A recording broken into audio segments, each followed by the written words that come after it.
माझे बंधू आणि भगिनीनो, माझे नाव मनवा प्रसाद साळगावकर, इयत्ता 5वी। माझ्या शाळेचे नाव आहे Stepping Stone Global School Sawantwadi. मी आजच्या व्यक्तिमत्वाबद्दल बोलायला उभी आहे। त्यांनी केलेल्या कर्तृत्वांचा किंचित असा जरी गुण माझ्यात आला तरी मी स्वतःला भाग्यवान समजेन।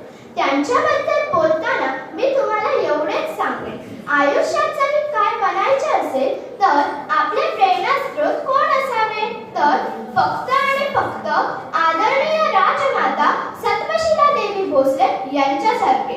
आता तुम्हाला कळालंच असेल मी कोणाबद्दल बोलत आहे ते। त्यांच्याविषयी अभ्यास करताना मला एक गोष्ट कळाली, ती म्हणजे एवढ्या महान घराण्यात जन्माला येऊनही जी समाजसेवा त्यांनी केली त्यातून त्यांचा समाजाबद्दल असणारा आदर दिसून येतो। आदरणीय राजमाता सत्वशीला देवी भोसले या बडोद्याच्या गायकवाड घराण्यातून होत्या।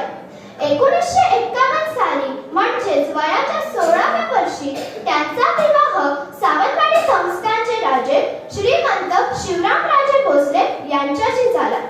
त्यानंतर त्या सावंतवाडी संस्थानमध्ये आल्या। राजांनी अनेक समाजोपयोगी धोरणे राबवली आणि त्यांच्या या समाजसेवेत राजमातांनी खंबीर साथ दिली। राजमाता भोसले यांनी कला क्षेत्रामध्ये भरीव काम केले।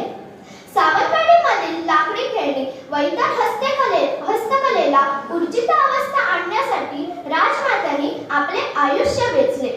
त्यासाठी त्यांनी स्वतःची कला आत्मसात केली। विशेषतः गंजिफा निर्मितीची कला जिवंत ठेवण्यासाठी राजमातांनी मोलाचे योगदान दिले। आजही सावंतवाडी हे एकमात्र ठिकाण आहे जिथे गंजिफा काठ बनवले जातात व निर्यात केले जातात। आज राजमातांमुळेच ही कला जोपासली व साता समुद्रापार गेली। आदरणीय राजमातांनी वेळेप्रमाणे आपल्यात बदल केले। हे बदल करत असताना त्यांनी राजघराण्याच्या मान सन्मानाला कुठेही धक्का बसू दिला नाही।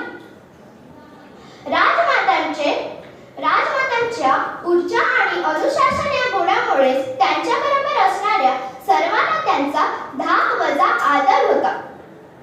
त्यांचे एक म्हणणे होते की आयुष्यात जर काही बनायचे असेल तर